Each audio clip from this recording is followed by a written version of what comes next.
focused on candidates vying to serve District 19B in the Minnesota House of Representatives.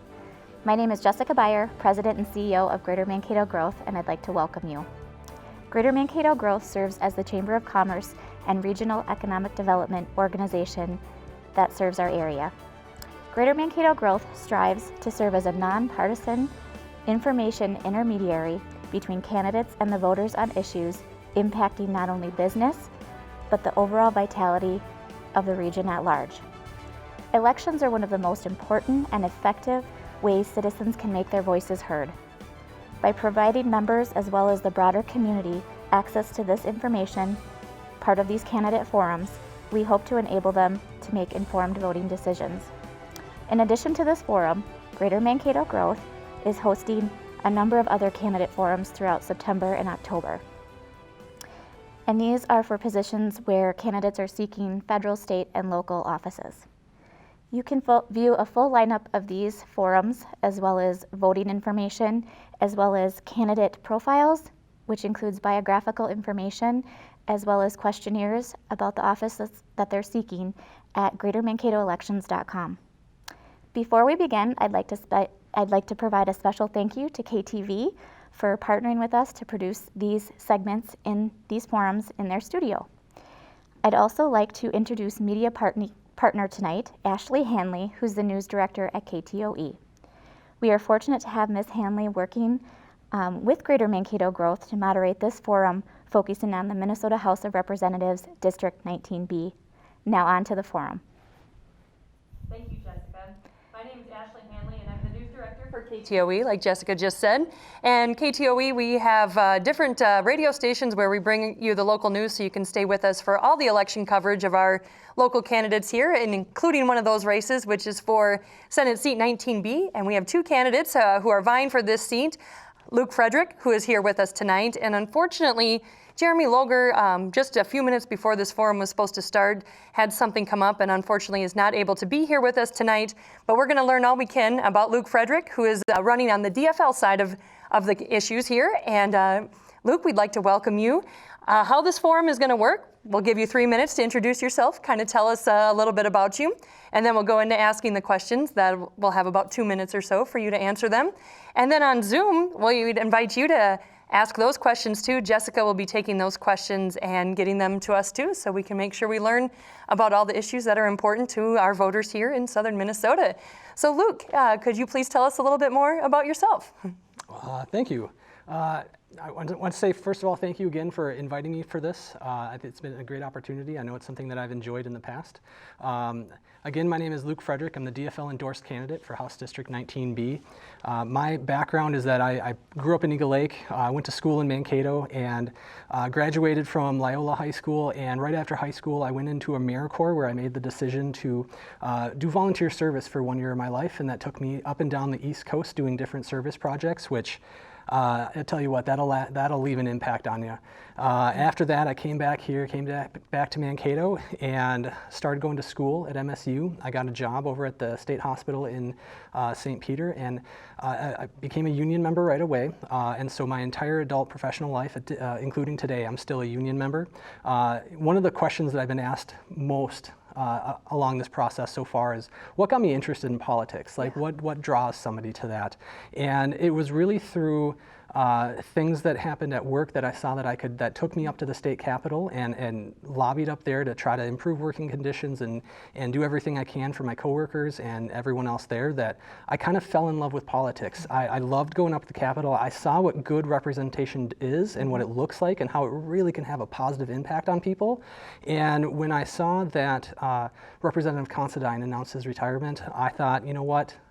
I think I want to try to help. I want to continue that kind of advocacy that I had started already, that service that I had in AmeriCorps. I wanted to take that same service as well up to the state capitol, and so I decided to seek the nomination from the DFL party, and I was lucky enough and honored enough to be able to get that nomination, and I have just been kind of hitting the ground running since then and trying to talk to as many possible people as possible. I throw my information out there as much as I can because I believe in that good representation is available to as many people people as possible. So I want people to be able to get a hold of me. And so whether that's a text message or a cell phone or hit me up on Facebook. I've had people actually call me up at 10 o'clock at night because they just got off of work and they wanted to talk to me about an issue, and I was more than happy to talk to them. So it's been super fun. I'm just excited about it. I don't know how else to describe it. It's just been such an honor that I don't know. I'm at a loss for words just because it's just so exciting, I guess. Wonderful. Well, Luke, we want to ask you a few more questions. So here we go. So the first question, if you do get elected, what are 2 or 3 issues that you really want to take to St. Paul? Sure. I look at the 2 biggest issues that I think that as a state that we're going to be impacted. One is obviously COVID. It's the healthcare piece. My stance on healthcare is very simple. It's that we are all healthier when those around us are healthier. And that's not just, our family members, the people that are in the house with us, or our coworkers. It's the people we don't even know. It's the people at the mall, at the grocery store, wherever we happen to be and crossing paths with. The healthier they are, the healthier we are going to stay, the healthy everyone else, our families are going to stay. And so it's in everyone's own best interest to see that everyone who is in that community is also healthy. And so making sure that we have that healthcare availability to everyone is super, super important, and I'm willing to partner with anyone who is an expert in that field to say how can we get cheaper, more affordable healthcare to everybody.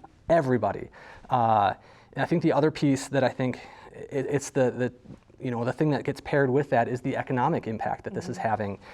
Businesses all across the state are having challenges. I was meeting with some local area business leaders just recently and hearing their stories about some of the challenges that they have faced with this. And finding ways for the state government to partner with the local area businesses and finding that path forward by hearing their voices and being able to incorporate some of their solutions in the best way possible, I think is going to be some of the biggest challenges, but also the most important things to be tackling in the next biennium. Excellent. Now the seat you're running for is going to be open. As you mentioned, Representative Considine is retiring. So it presents, really a unique situation here. So what opportunities do you see for change with this transition in leadership? Anytime you have any sort of change in leadership, you can have, just because 2 people are from the same party doesn't mean that they think the same way. Yeah. There can be a lot of similarities, and I think that's fair. But I also look at everyone's life experiences are different. Representative Considine had a lot of years in the city council and other things that he brought to the table, which was, I think, an asset to the community. My experience and what I'm bringing to the table one of the comments I hear most is also my age, that my experience is I'm younger than most people. I tell people to ignore the gray hair. But I look at that what I'm going to be bringing to the table from my life experience, from being a Mankato kid my whole life, and my experiences then when volunteering on the East Coast. And that's what I think would differentiate me up at the state capitol too from the previous. Sure. Yeah, no, that makes sense. Now, another question. Everyone claims that, the current level of divisiveness, partisanship at the state capitol and, nationally, there seems to just be getting worse and worse, kind of. So how do you view the state's current political climate, and how would you use your role as an elected official to shape that climate going forward? That's a good one. I hear that a lot, too, about how everybody seems to be getting so tribalized about everything, and it drives me crazy. It really does. I don't think that anyone should be voting for a candidate purely because of the party that they're part of. We should be voting on who the candidate is, their values, what they bring to the table. And one of the things that I had said when I was seeking the nomination was that if I were to be elected, I'm going to talk to everybody. I'm not going to be talking, oh, wait, are you the same party? Because then I'll talk with you. No, that's not how it should be. And I don't care what political party someone's from. If they're bringing a good idea to the table, it should be heard. Mm-hmm. And being able to take those ideas and find that common ground, because my guess is there's probably more common ground across the political spectrum than people necessarily care to admit. Yeah. The divisiveness, there is a difference there. People like to highlight that. They like to latch onto it, but that doesn't mean that there's not a lot of things that bring people together happening at the exact same time. Mm-hmm. And so I think when we can shine a light on those things to say, hey, look, people, people are working together where, that it's not just us versus them, we're actually getting things done. I think that's what it should be, and I think people should be looking for that as well, and not just looking for and trying to highlight some of the things that separate us. Absolutely, and kind of following, that question too, there seems to be a geographical divide between Greater Minnesota and the metro area. How would you bridge that gap?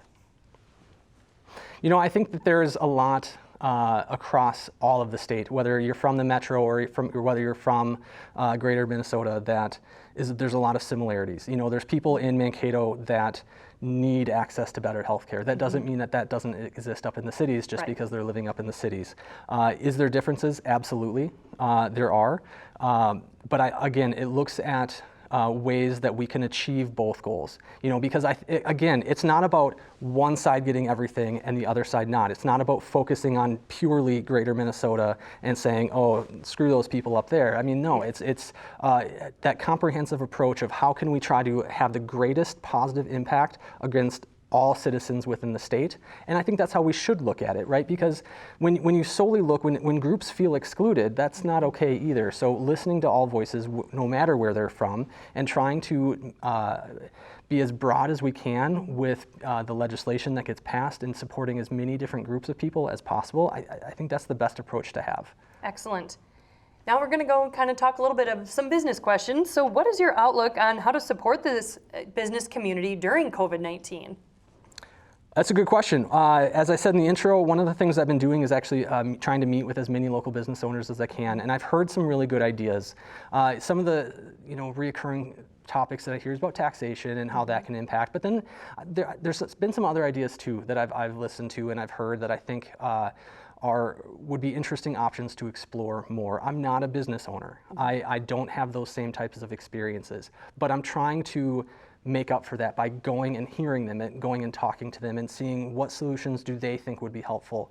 And one thing I've learned about this too is that different businesses, what might be good for one may not be the best for another. And it's about hearing both voices and trying to take an approach of saying, okay, both areas need help. What can we do that can address maybe a little bit from here and a little bit from here and help both at the same time?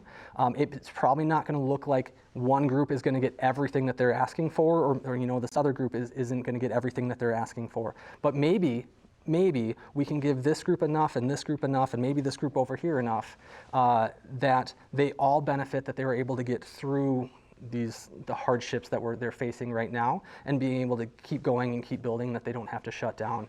I think small businesses contribute so much to their communities, and they have to be supported, because when you think of small businesses, what are they doing? It's locally owned, it's employing people who work in the community, and so the money that when patrons go in, when customers go into those businesses, they're spending money there. That money is staying there in those communities for locally owned businesses, and that's where my focus would be, on supporting those types of businesses and not the ones where they're just going to be funneling money out of those communities, because the more money that you can keep within a community, the more prosperous everybody can be, not just the business owners. Absolutely. And kind of following up on that, some of the solutions or some of the things to address COVID-19 with the business community has kind of been, with the mask mandate and the emergency powers.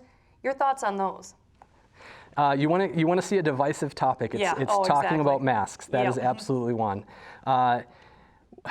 One of the things that I've learned when I was in AFSCME as a labor union, I was held elected office, that it's very easy to armchair quarterback and be able to say, well, if I was there, I'd be doing it better. And I've seen people do it, and I've seen the people who are making those decisions, and they're trying the best they can. They're trying to make the best decision that they possibly can.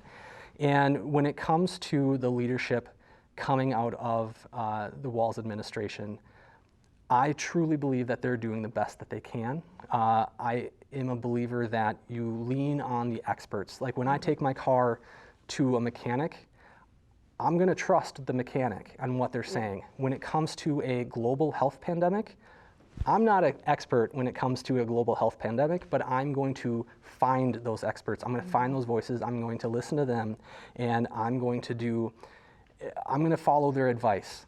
And it may not always be perfect. I can say personally, I wear a mask everywhere I go. I'm lucky enough that I have not had COVID that I'm aware of. I mean, I know it's asymptomatic as a thing, but I would feel terrible if I was somehow unknowingly transmitting it to other people. And I think that if the more that we can follow the guidelines put forward, the faster we're going to be able to get on the other side of this. Working in partnership with all of the other, the places out there that are working on vaccines and all of the other stuff. But, we're hitting, I think what was the total that we just hit, over 200,000 deaths of COVID, which is just tragic. And the fewer of those that we can, keep that number down as much as we can, I'm going to do the best that I can by doing my part. And I'm going to lean on the experts and their knowledge and their expertise to kind of guide us through this. Okay, we're going to change topics now to budget and taxation. So what would be your priorities when it comes to taxes and spending? Sure. I think taxes and spending, you obviously can't spend more money. As a state, we don't have the luxury of just printing money. And so when it comes to a budget deficit, we either, one, have to reduce spending, or two, find a new revenue stream to have more money in that pool.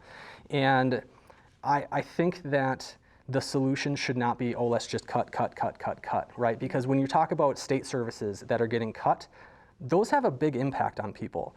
And we should look at what can we do, whether it's from a taxation piece, or can it be encouraging economic growth in other areas? Are there a space that we haven't fostered before that we can look at now that we can grow a business and create a new revenue stream? And because I don't think the solution is just tax everything. I don't agree with that. I believe in fair taxes. I believe in a system where not the lowest portion of people, the lowest income level is paying the most taxes. I don't agree with that because someone who is making millions of dollars can afford a higher tax rate than someone who's making $10,000 a year. And so whatever that system looks like, making sure it's fair, making sure people who can afford to pay the higher level taxes, and that system is structured in that way is good. But again, I also want the focus to be on what new areas are out there. Where's that innovation? Where's the other ideas that we can incorporate and build upon and foster to be able to not, again, I would want to avoid as much as humanly possible just slashing programs, because again, that could have a negative effect very long term. Okay, now transportation. How do you propose addressing our state's transportation challenges? If there was, so I work over in St. Peter, and so I'm driving, 5 days a week over to the state hospital there. And if there was a public transportation system, like a bus or a train or whatever to go there, I'd be taking it. I think that a stronger public transportation system, it would be a good thing. I would love to see a rail system from Mankato to Rochester or Mankato to the cities, something that would give people a cheap, affordable, easy way to be able to get between the two. I think that would be awesome. I was super excited to hear when the money came in for Highway 14. I mean, I think that's been something that people have been working on probably longer than I've been alive. Yeah. So that was really great to hear that is gonna, finally get that piece completed. I think of, all the rest of the transportation. Roads and bridges and that maintenance piece, that bonding piece, I think would be also important, right? Because when people, making sure that our current infrastructure is upgraded as needed, is maintained as needed, making sure that our bridges are safe, that our roads are safe, I think that's another piece that would have to be addressed. Absolutely. We're going to move on to talent and education. So over the past several years, there have been growing concerns about the lack of availability of childcare in Greater Minnesota in particular. So many community leaders are seen as one of the primary obstacles, they say, is developing a strong workforce and creating economic growth, especially given COVID-19 implications. So what do you think is the state's role in addressing the shortage of childcare in Greater Minnesota? And are there policies to help the workforce? Do those kind of, intermix with each other? Or you can answer those separately too. When it comes to childcare, I'm a dad. I have an 8-year-old and a 5-year-old. And I remember when we were looking for childcare for the first time. I mean, the very first time, it was nervous. I was scared. You want to make sure that, you're trusting the most important, precious thing to you into somebody else's hands. And especially when it's the first time you're a parent, you're like, I don't want to go, right? I mean, because you don't want to like walk away because you're just, you're overly protective because it's your first time. And we found someone who I consider myself extremely lucky for who we found. She has been amazing, and when we had our second child, we immediately knew that we wanted to continue going with her. And so I know that it is a stressful thing for parents to be able to find that space where they can go. I also know that when it comes to, people need to be able to find those good spaces to be able to trust their kids in someone else's hands and do it in a way that they can afford to do it. Because how many people out there, and this is where I don't have the numbers, can't afford to put their kids in childcare, and so that's more people also out of the workforce. So I would see the role of the state making sure that they're fostering people's ability to afford childcare. One, making sure that in those childcare places and the services that they provide are safe and secure for their kids, because again, our children are the most precious, most important things in our lives. And so, I would say the one, we want to make sure that there's plenty of childcare providers out there, that they feel supported, and that from a parent perspective, then too, that we hold them to a high standards. Definitely. And so from your perspective, what are the key strategies for ensuring that Minnesota has an abundant and qualified workforce now and in the future? Abundant and qualified workforce. One of the things I think of right away is some of the apprenticeship programs through the unions. I think that those are something that they have been building on and working as much as they can. I think education is a big piece of that as well. When you talk about a qualified workforce, I think of education, and it's also those pieces of economic opportunities to make sure that there are good quality, high-paying jobs out there for people. I don't believe that people should have to work 7 different jobs just to provide for their families, and being able to have that opportunity to be able to get the education, to be able to get the job that they're looking for. And that education doesn't mean it's a 4-year college. Yes, that is an excellent opportunity for a lot of people, but that doesn't mean it's the only opportunity. There are vocational programs or on-the-job training opportunities out there too. And making sure that those opportunities are visible for people, and making sure that, yes, it's not only that this exists, it's that people know about it, I think is going to be something that can go hand in hand and then be able to help have a strong workforce. Definitely. Now we're going to move on to another big topic in this area, agriculture and economic development. So recognizing that many rural communities, agriculture represents the largest economic sector and source of employment. Greater Mankato Growth includes Green Seam, an initiative to position our region as the go-to location for talent, business, innovation, and education related to agriculture. How will you work to further our state's ag economy to ensure that Greater Minnesota remains economically viable? Sure. To be totally transparent here, District 19B encompasses Mankato and Eagle Lake, which doesn't mean a lot of farmland. So a lot of the conversations that I've been having have been revolving around local business owners. It's been revolving around education, and a lot of other various environment and a lot of other issues too. And so when it comes to the agricultural piece, this hasn't been a conversation that I've had a lot of conversations on up until this point. I would say that it would be a topic that I'm very interested in learning more about, learning how I would be able to be a strong advocate. I know that my dad's side of the family were dairy farmers, but it was not something that I grew up with a lot. And so it would be an area for me to be able to go up to the state capitol and learn more about and partner with the experts up there and say, hey, let's make sure that our agriculture economy is strong. I know that that farmers have been hurt under the current, whether it's the trade war with China, and a lot of the other things as well, that it would just be an area that I would welcome more discussion on. Okay, excellent. Now, the deployment of broadband internet services has been a priority, and with distance learning and the importance of remote work options, it is arguably more important now than ever. In your opinion, what should the state's philosophy be in regards to broadband investments, and how should projects be prioritized for funding? I would love to see the state just blanketed with broadband. You know, if you want to go like super geeky, it's like making sure all the fiber is run everywhere throughout the state, right? Yep.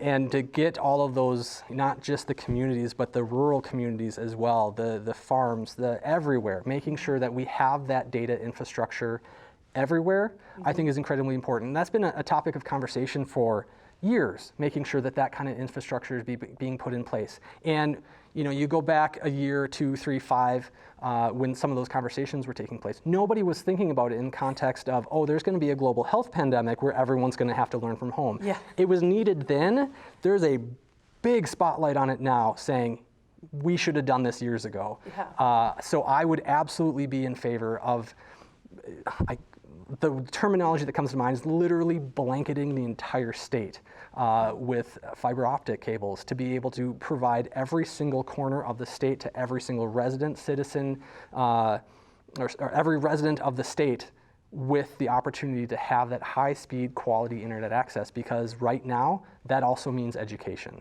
And education, as we've already talked about here, is so impactful at every level, right? It is one of the things that will impact someone the entire rest of their lives. And so right now, through no fault of their own, they are having a negative impact on their education because some people are waiting in line at the public library to try to get access so they can do their schoolwork. That is not a place we should be. So yeah, I would just love to see the state have that kind of infrastructure put in place yesterday. So whatever it takes to make it happen in the future, I'm going to be fully supportive of. Would you say that would be one of the top priorities when it comes to, you know, obviously a limited amount of money that can be spent? It is. So I can geek out when it comes to that kind of infrastructure stuff. It's pretty easy for me to geek out when it comes to a lot of infrastructure things. Yeah. Is it a top priority? I would say it's very important, absolutely. When it comes to a top priority or not, like, is it the number one thing that, Right. I wouldn't say it's the number one thing. Sure. Would I say it's incredibly important to get done? Yes. You know, I would say top priority would be more of just making sure that we have healthcare, that people are making good choices in the moment to be able to get us through this phase of things. And then, yes, let's have that conversation. All right. And what strategies or opportunities should Minnesota be focusing on to help support business growth and retention into the future? Sure. You know, there's been some small businesses in the Mankato community that have actually opened during COVID. And I've had the privilege of going there and checking them out, and it's been super fun. And some of the questions that I ask is, you had to be nervous, like opening a new business now of all times. Because I'm not a business owner, but I imagine even in the best of times, it's incredibly nerve-wracking. You're taking a big risk. And so in a time like this, when there's already that economic challenges facing everybody, that people are making those decisions to open up businesses and they're being successful, that's awesome. I would say that if there are ways, and it goes back to, you know, different ways to help different businesses, that if there are ways that as the state government can be supporting more small businesses right now, I want to have those conversations. And trying to take that kind of holistic approach too, that it's not just helping this one that ends up hurting this one. Right. You know, and saying, how can we foster an environment overall that will help anyone who wants to be able to start a business in this time or any time in the future to have those opportunities. Excellent. Our next topic is energy and the environment. So what is your vision of the energy future of the state of Minnesota? Can we have it both ways, producing the energy we need at affordable rates to drive our economy forward, while also promoting renewable sources of energy to combat climate change? Yes. The simple answer, right? Yes, we can. I think solar right now is one of the cheapest ways to produce energy. And I think that, you know, that we can have cheap power generation and do it in a way that looks forward, that looks forward to that clean energy production, that zero carbon emission kind of a deal. And I know that we're already on track to reduce our carbon emissions from energy production, and I think that we're on a good path to it. And we should absolutely keep focusing on it and keep going down that path. And again, it's not just the fact that renewable energy sources reduce our carbon impact, but it's as far as at least what the reading I've done is that it is the cheapest way to produce energy right now. And so I would say that should be the path that we are going down. I think that globally too, we're seeing that is the trend, that's where the direction that everyone is going. And I don't see a reason why we shouldn't also continue down that kind of same path. Okay. Now, Minnesotans appreciate the quality of our lakes, rivers, and groundwater. However, the effectiveness of efforts to regulate both agriculture and municipal sources of pollution have been questioned. What would be your strategy to improve water quality in Minnesota?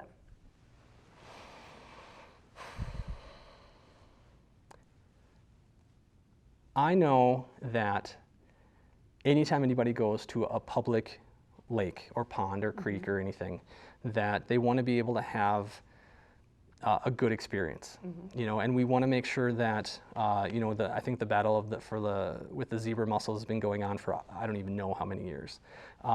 So I think it is an effort that requires not just a government to say, oh, we expect the responsibility to purely fall on the government, because I don't think that's ever going to be 100% successful, right?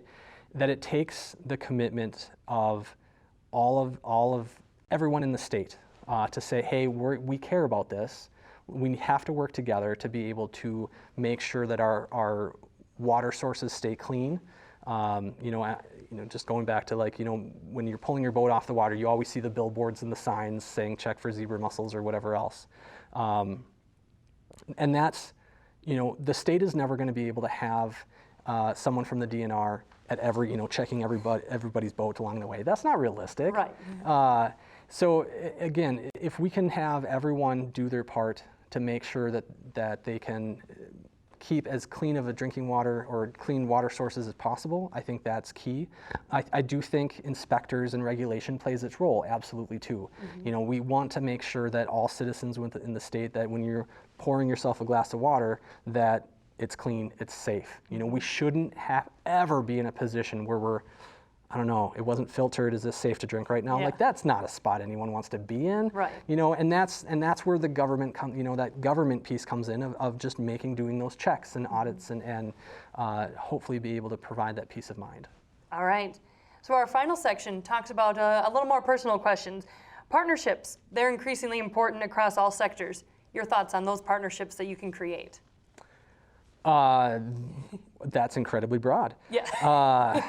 I think that the government is not the solution to everything. I think getting rid of the government is not the solution for everything, and that we have to work together.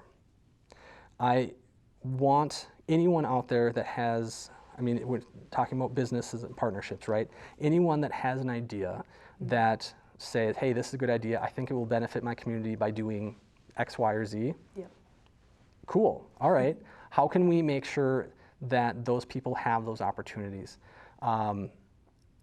Whether that is business programs, and whether that's college classes of how, or just other community education pieces of saying, hey, if you're looking to start a business, there's a lot of stuff that goes into it on the back end. Let's make sure you're aware of it, and we're going to make sure that education piece gets tied in, and so people know what they need to do along the way to make sure that they don't get in trouble, that they're following the rules, and those rules get put in place too to make sure, again, it's a fair shot as much as possible.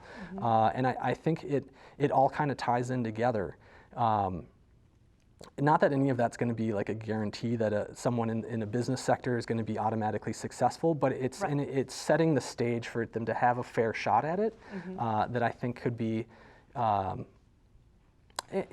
small business grants and whatnot too. I think that's another piece to be able to help support people starting a business. Great. Now, what is something that you think the public, the media, or your opponent either gets wrong or doesn't understand about you? About me? Oh, golly. I'm not even sure on that one. I would say some of the things that I have found is that I'm a first-time candidate. Most people don't even know me, so it's not that they don't have the wrong kind of impression for me. They're just asking me questions because they're like, we want to get to know who you are. Yeah. And I'm like, yeah, let's talk. Let's talk about, you got an issue you want to talk about? Absolutely, yep. I want to talk to you. And so if I were to, not that I want to set the record straight because it's wrong, but I want to put it out there that I'm available, I want to talk to you. I want to talk to anybody. And it doesn't matter what your political ideology is. It doesn't matter what your background is. I don't care. If you have an idea of you think the state government can help in some way or should be changing something in a certain way, and even better, you've got an idea how, sweet, let's have that conversation. Because I think some of the best ideas can come from those just organic conversations, and the only way to have those is to be available. So I want to make myself available and have any and every conversation that is out there. And I'm going out there and trying to have conversations. Well, a lot of it's on Zoom, so going like out and about. But whether that's going out in the community or having people reach out to me, and whether that's through email or Facebook, or if I'm lucky enough to be elected, and having people come up to the state capitol and meet with me there, saying, hey, I've got this idea. I think we can do this better. Awesome. Let's do that. Great. And the final question that I have for you, and then we'll move on to some of the questions from Zoom, but what attribute of District 19B do you appreciate the most? Oh, gosh.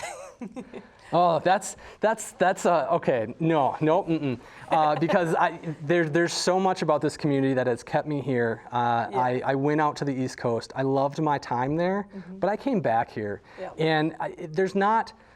Oh, that's that one thing. Yeah. No. It's the whole community here that I love. I would think the thing that keeps me here now is my family. So that's an easy one to answer. There you go. But when it comes to the rest of the community, I love so much about it. I graduated from MSU. I love that campus. And it's changed a lot in the last 10 years. But again, being able to go to all the different local businesses. Like I had, in college, one of the things that I did for a year was meet a family member at a new place that we had never been to before, and just to try it out, and it was super fun. And we didn't realize how many different places in Mankato existed that we had never been to. And so it was a fun experience to have. And so there isn't just like that one thing in the community that keeps me here. It's the community as a whole that I love, and it's not even just Mankato. It's not just Eagle Lake, but it's all of South Central Minnesota that I just. Minnesota's a great state. I love living here, and there's a reason I stayed in Mankato, and that's just because this whole space has just been amazing for me. And I look at growing up here. I knew I wanted to raise my family here too, so it was pretty easy to stay around. All right. Well, that concludes the questions that I had for you, but now the tough questions, right? Coming from our Zoom participants. Absolutely. Because of course of COVID, we had to be socially distant and can't have any audience members here, but they can participate through Zoom. So Jessica, I know you've been monitoring that, so let's turn it over to Jessica, and she's gonna have some of the questions from our Zoom participants. Well, thank you, Ashley. We have 5 questions that have come in, and these questions will still follow the same format. I will read them off, and Mr. Frederick, you'll have 2 minutes to respond, just like all the other questions. So I'll start. I want to make sure that I can cover all of them. So one of the questions was a clarification, I think, on one of the other tax and budget-related questions that we had as part of our script here. What do fair taxes mean, and what specific tax increases are you in favor of to balance the looming $2.4 billion plus state budget deficit? So I hope it was clear in my answer that I don't think the end-all solution is just raising taxes. I'm not a fan of just that being the solution for everything. My preference would be to find what new revenue sources can we have. Like, is there new business options or areas that we haven't explored as a state? That would be the priority. When it comes to what I think fair taxation should look like in broad terms, would be the people who are having the highest level of income can afford the higher level of taxes. A millionaire or a billionaire can afford more taxes than someone who is trying to raise a family on $20,000 a year. That's just life for them, and so there's different taxes in different places, right? And so if you talk about a sales tax, right, whether you're making $1 million or minimum wage, when you go and buy toilet paper at the grocery store, your income isn't impacted by a sales tax, right? So you're paying that you're paying an equal amount in sales tax, right? So when it comes to taxation, I would want to have more conversations about how do we look at having a tax system in place that addresses the people that can afford the higher level taxes, because when more people have money in their pockets, what are they doing? They're going out and spending it at businesses. And so making sure that we create an environment where people have that spendable money to be able to go out and again, then in turn going to those local businesses in their community. I think that economic engine just keeps moving in that regard. And so that's how I would try to address that as best I could. Okay. All right. So we have another question that is more financial oriented. And so here goes. Knowing that there will be very difficult financial decisions ahead for the state, with many competing interests for limited dollars, how would you prioritize investment in economic development, such as tourism or new business attraction and retention, versus direct services? I would say that when it comes to budget bills, it's never about a single item. That it has to take a holistic approach. What is everything that is in that bill? Is it something that is skewed toward one thing, whatever that happens to be? I don't think that's the most effective bill. Again, it has to be something that looks at how does this affect the state as a whole, and then I would lean on my fellow legislators of saying, hey, what's good about this bill? What's bad about this bill? What can we improve? And then the next step is going to the places where people will be impacted by it and say, hey, this is the proposal. Talk to me about how you think this would impact you. And to be able to get that feedback from the people it would directly impact, being able to work with the other legislators who have a lot of experience in that, and being able to rely on their experience as well. And that's not just in the same party too, right? Again, it's talking to people across the political spectrum and to find out, what are your thoughts on this? What can we do better? To be able to, again, try to positively address or positive impact on as many Minnesotans as we possibly can. Because while I might be a Mankato kid and I'm going to do everything I can to make sure this community is impacted, I know that votes that I will hopefully be able to cast are going to impact more than just Mankato. Just as much as someone who's not a Mankato legislator is going to be casting votes for us, or hopefully, that will have a positive impact for Mankato, and work with all of them. Okay. So we have two related questions, and this is regarding tobacco and teens. So there's two questions. I'll start with the first one. I'm really concerned about teens using tobacco products, especially flavored products, including vapes. Several states and local communities have restricted the sale of flavored tobacco products to protect our kids. Should Minnesota restrict the sales of flavored tobacco products and protect kids from addiction? And what else do you think we could be doing to address the problem of flavored tobacco products? I think it's the way that I've seen advertisements target kids with tobacco is disgusting. I do not like how that happens. If you have adults that choose to have a cigarette or cigar, or a tobacco product, they can make that choice. But influencing our youth in a way that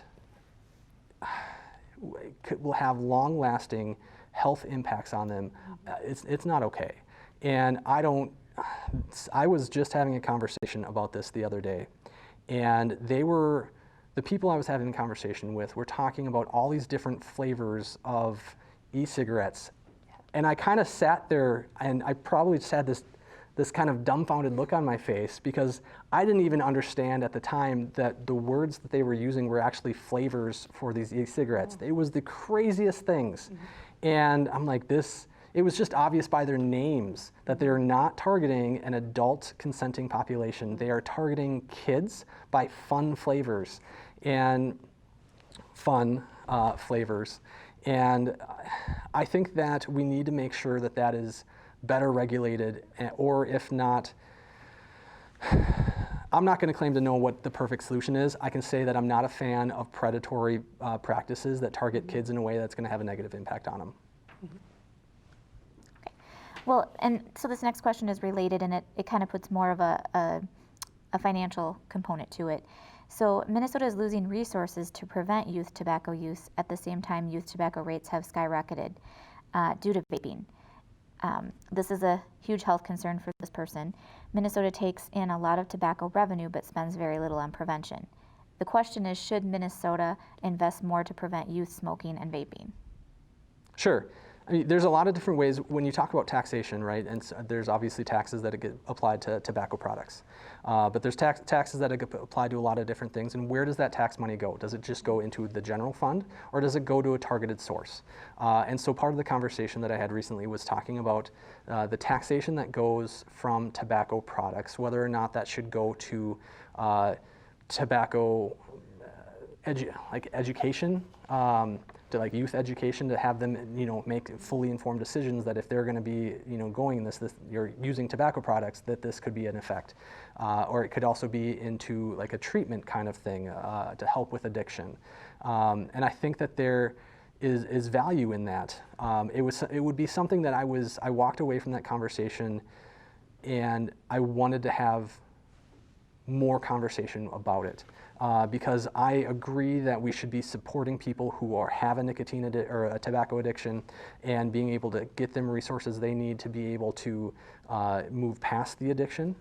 And if that meant that somehow that we take a piece of that tax revenue that's already there, and saying we are going to dedicate that to whether it's education or treatment, then yeah, let's have that conversation some more. I'm not opposed to the idea. I would be curious more of somewhere all of that rest of that money goes. But it's certainly an idea that I'm open to. Okay.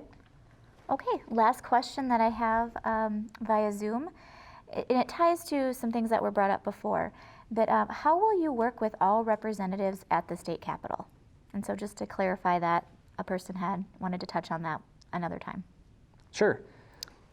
I think the best way to work with all representatives is just be willing to have a conversation with them, right? That if you're sequestering yourself and only talking with people within your own political bubble, and whether that's up at the state capitol or whether that's in your neighborhood or your little Facebook bubble, that if those are the only people you're talking to, you're never going to get new ideas. You're never going to have some of those challenging conversations. And I think that's some of the best things that we can do, is just have conversations with people who disagree with us. And I am never going to claim to be the end-all, be-all answer for everything. I'm a human being. I make mistakes at times, but I'm going to do the best that I can, and the best that I can includes talking with people whose ideas and opinions are different than mine, because I want to know what their concerns are. And hopefully the goal being that after having those conversations, that whatever the topic is that I'm working on is improved by them, because I'm able to say, hey, okay, that's a valid concern, or even if it's a concern that I'm like, I'm not so sure, but you know what, we might be able to address it in this way. Yeah, let's do that. Let's have those conversations so we can incorporate and be as inclusive of everyone, regardless of where they fall on the political spectrum. Great. Well, I think that concludes all the questions that we had for you. Your final thoughts, a 2-minute wrap-up of why people should vote for you come November 3rd, or if they're voting early. Again, I want to say first and foremost, again, thank you to Greater Mankato Growth for hosting this. Thank you for this opportunity. Thank you for everyone who has tuned in and viewing this. I know that in years past, this is something that people could be doing in person. So, you know, it's a different venue, it's a different campaign. And so anyone that's getting plugged in online to watch, again, that's awesome. I think there's a lot of really good energy out there, people who are caring a lot more now that maybe haven't paid attention to politics in the past. So you know, if I were to ask somebody to vote for me, it would be because I want to do the best job that I can. I want to represent as many Minnesotans. I want to represent all Minnesotans. It's not just that I'm looking to represent people who are in my political bubble. It's literally a representative is a representative of all people within their district and to do the best job that they can. And that's what I'm going to look to do. I care about, you know, making sure people are healthy, that they have a chance to do what they want to do in life. And whether that's, you know, at a young age in education, or whether that's businesses or schooling or whatever that looks like, people should have those opportunities, and that equality of opportunities I think is important. And I want to bring those values up to the state capitol, and I'm going to do the best I can, the best I humanly can, by talking to as many different people as I can while I'm up there. And so I would humbly ask for people's support in this upcoming election. All right.